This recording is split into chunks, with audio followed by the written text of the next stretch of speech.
Grace and peace. Want to drop this video. Some people ask the question, what is preaching?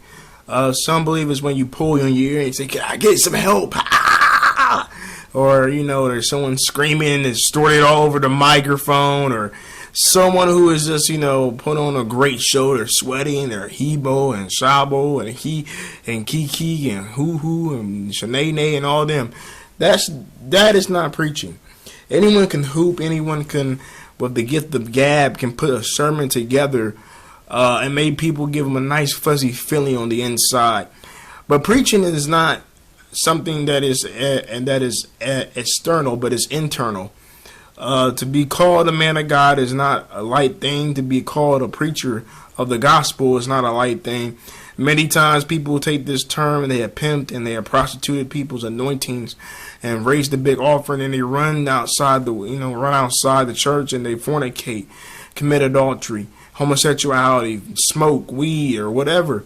And it's became a bad taste in society, and now it's being looked at as a negative thing when you're called a pastor or a preacher, because all people incorporate these crooked human beings into this demographic of preachers.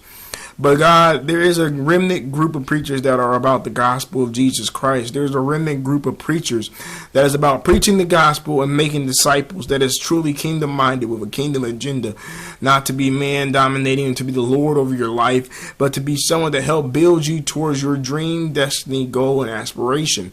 Preaching the gospel is one of the most honorable things you can do. It's not something that you fall into or something you can be educated on, but it's something you must be called and ordained by God himself to. No man, no woman, no child, no one can just lay their hands on you and say preach. No, it has to come from God. The power comes from the Holy Spirit, and that is what makes preaching worth it. It makes it worth it. Preaching is worth it to see lives change. Preaching is worth it because it's the will of God on your life to do.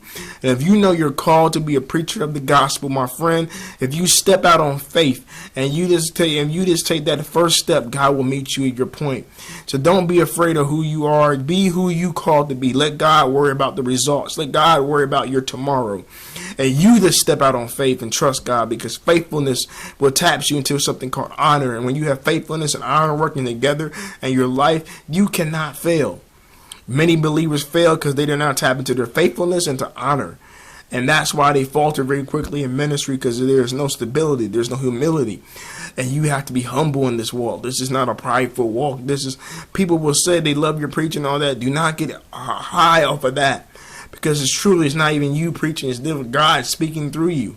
So all glory be to God. Never forget that, my friends. Never forget, all glory always belongs to God.